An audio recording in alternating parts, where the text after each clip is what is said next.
Oh, I'm sorry, I said bless you. Somebody else said, I'm sorry. Item 19. 19. Item 19 is a consideration of a proposal for the city and the villages of Rancho Del Oro Association to share the cost of streetlight pole replacement in the RDO area with an estimated cost of $830,250 to the city and $648,000 to RDO.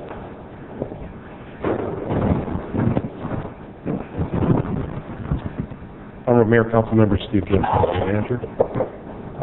The item before you, I'm asking you to approve a cost share agreement and funding with the villages of Rancho Del Oro for the replacement of streetlights in the Rancho Del Oro area, subject to approval by the residents, members of the homeowner association.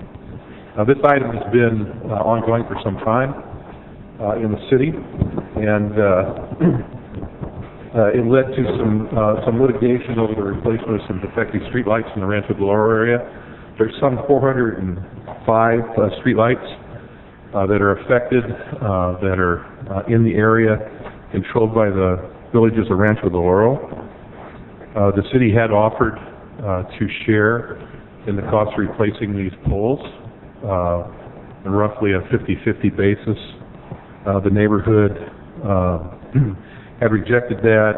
Some litigation pursued in which the city prevailed with the finding that the city is not responsible for providing street lighting.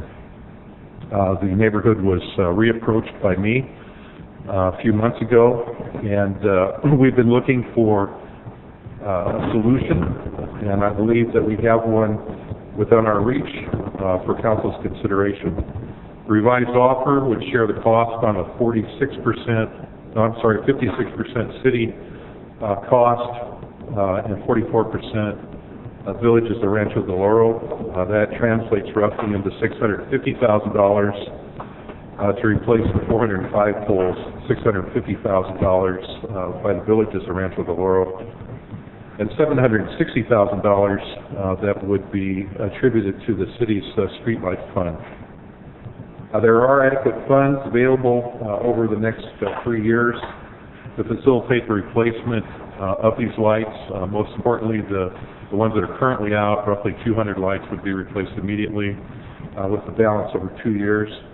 Of course, this is subject to a vote and approval of the individual residents in the Rancho Del Oro area, and I would ask the council's consideration for this revised proposal, the source of funds and the dollar split, and I'm available to answer any questions you might have. Councilmember Sanchez, please. Thank you, Mr. Mayor. What is the balance in the in this fund? Proposal is to have this money come from an ongoing street light fixture. Let's see.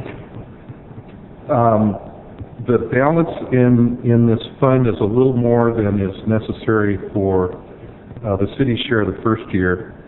The unallocated reserves are budgeted at $353,000 a year. That money is put into the account and set aside, and it will continue that way until the council changes it. The total amount that would be available for funding in the first year is roughly over $1 million, with about $350,000 a year after that. We are anticipating additional savings from the conversion of the citywide streetlight system to LED lighting, and that money is also in the account. I couldn't give you the exact total on the fund balance at this moment. All right, so the homeowner association is going to be putting it on their ballot, and if it is approved, then we will be doing this cost share program. Is that correct? That's correct. Okay. And our share is a little over, is it 800,000? Our share is roughly 750,000. 830,000. 250. Our unallocated reserve share would be $760,000. So, how long would this be taking to do over time? We had anticipated it'd be several years, didn't we? Well, it it could take several years if you wanted to replace the poles as they fail. But it can be done as quick as 3 years, and the money would be available in the first year to replace the 200 streetlights that have already failed. Because of this special fund, That's correct. not because of the unallocated reserves. Well, the special fund and the unallocated reserves are in fact the same money. It's a streetlight, the streetlight fund, we have a streetlight district, and the streetlight district has its own special taxing authority. It's a citywide streetlight district. And there are funds available. There's not funds available to do the entire project. They would have to accumulate over a 3-year period of time. And what does that mean? What would we not be doing?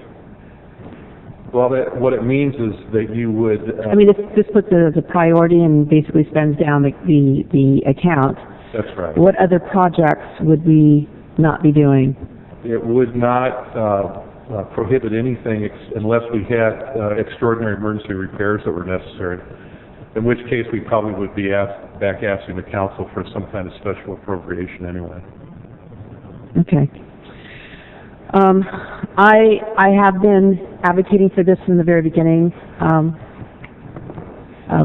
when we were first actually sued, and even before we were sued. I thought that because this, to me, it presented as a public safety issue in Rancho Del Oro, the lights failing, people were not really, homeowners were really not privy to the original contract. It was something that they had to read, and several things down the line, down the pages. And while they had been collecting all this time, it probably never was enough to do the entire project. So I am in support of this. I was thinking more of a 50-50 split. It's close enough to it, 43. 4456. 4456. So I'm going to go ahead and move approval. This is, in my mind, this is highly unusual in that we don't usually agree to substandard lighting and then expect the homeowners to assume the liability. I think what we have now are standards, and I hope going in the future that we will not back off on those standards. That if we're really looking to ensure public safety and quality of life into the future, we're going to require a certain kind of lighting for developments. Of course, I don't foresee that we're going to have these kind of developments anymore. But anyway, I'm going to go ahead and move approval. Thank you. We have a second? We have a second. Thank you very much. Councilmember Kern.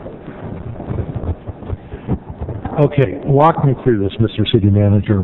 We offered them a 50-50 split. They said no. They sued us. We prevailed, right? Which means, they put these lights in. They failed to maintain them. Now they want the city to come in and put in the lights, and now we're actually going to pay higher than a 50-50 split. Am I correct in that timeline, in that assumption? Well, through the mayor, Councilmember Kern, that's kind of a brief summary. Well, that's the summary I'm reading here. That's right. It's brief, but it's correct. It's actually more complicated than that, and there was a lot involved, starting with the city's approval of streetlights that actually cost more money, but because they're a fancier design, but they weren't our concrete standard direct burial pole. And some of them weren't installed right.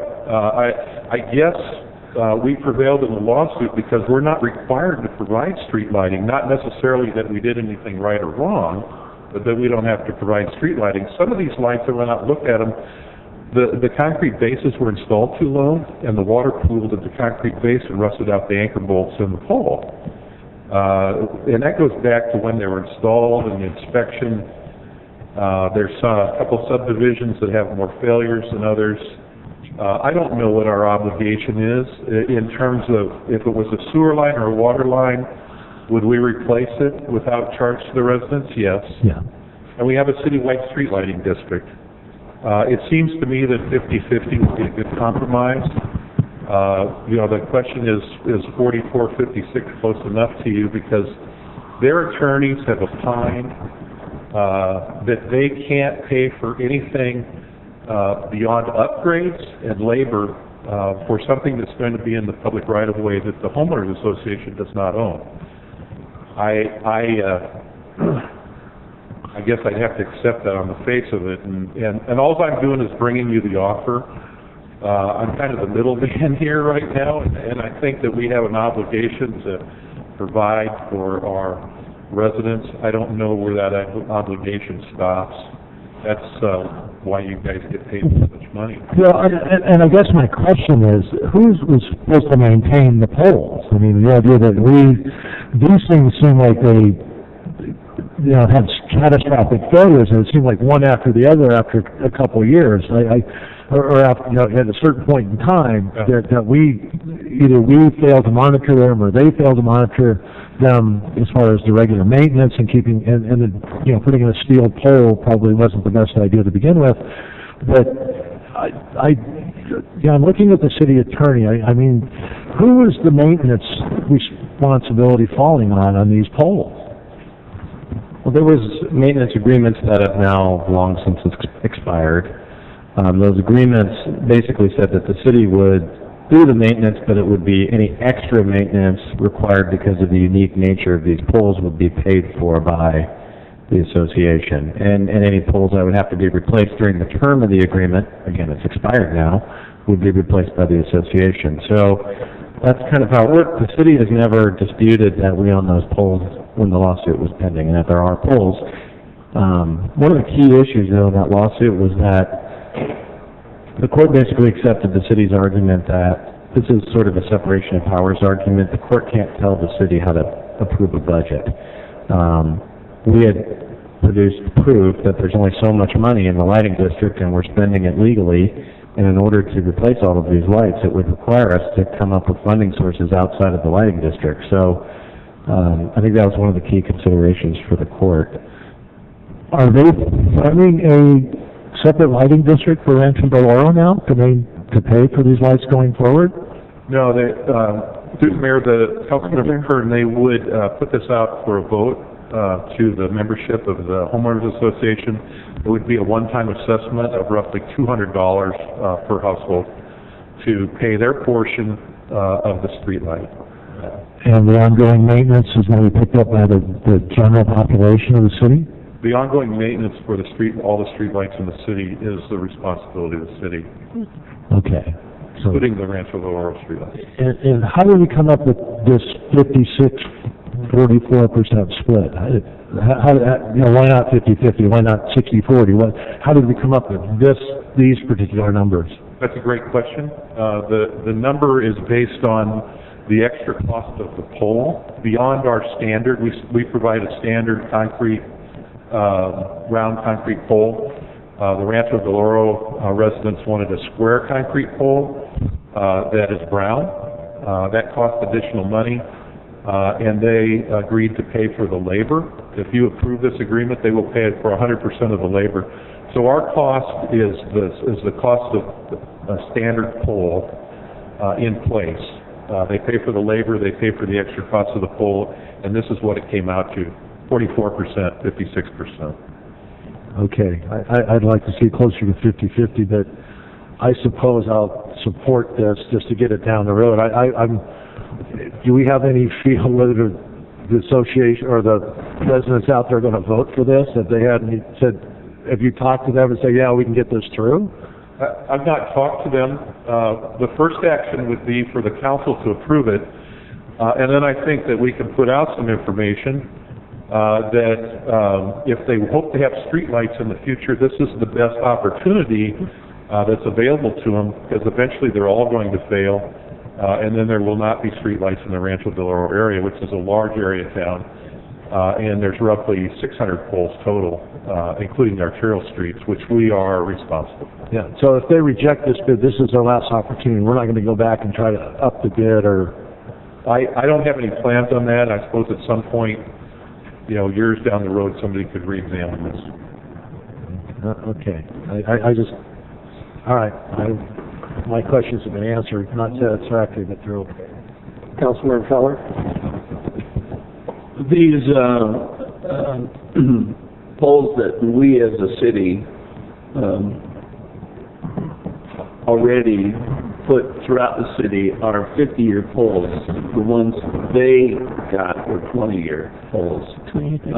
And right here in our backup it says that they asked for these poles. The revised standards required the property owners to bear any added cost. At one time,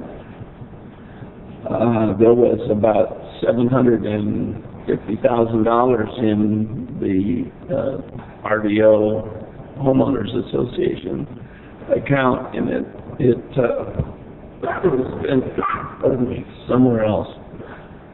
So, I think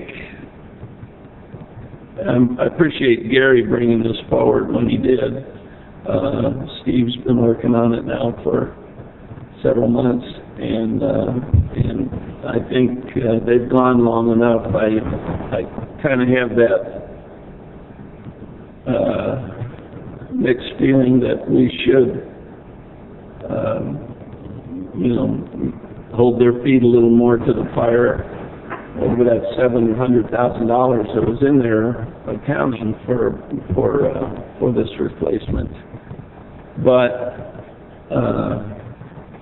as a matter of public safety, many of the places that I visited, they're very dark in these long winter nights. So I think that's a kind of a sticker for me. So I support this. I think you've done a great job in getting there. I hope we can do a little better in requiring long-term maintenance if somebody wants a wild different street light. And it also says in the backup, the one that you're getting is a concrete brown one. Concrete square. And square. 50-year pole. 50-year poles. So, we won't be replacing these real soon. And I appreciate that. So that's all I have. Deputy Mayor Fowler, please. Just so I'll understand the basics here and not be technical, the city is proposing to share the cost of replacing the disappearing streetlights in this certain part of Rancho Del Oro. I've read all the notes about this. So once the council approves it or not, then you will take it to the residents in the affected neighborhood, and they will choose whether or not they want to pay the homeowners, whether they want to pay $200 to buy into this program. Deputy Mayor, Whatever. The homeowners association will be doing the balloting of their members, not the city. But other than that, yes, that's fair to say. Will they be imposed upon if they only get 70% approval, or what do they have to have? My understanding, Deputy Mayor, is they have to have 51% approval. Okay. So once these people, the 51% or more, choose to do this project, and then we go in and do it, then it becomes these street lamps that aren't there currently, we would resume, or we would begin maintaining them and providing electricity to them. It would just be another part of the city's lighting district. We're responsible for maintaining the poles now. I think that the city, over the years, probably wasn't diligent in doing the inspections because they really expected that they would have a longer life. So I think folks were surprised when they started failing at such a large rate. We do inspect them twice a year now, all of our poles in the city. So we should have some advance warning. But most of the poles that probably were installed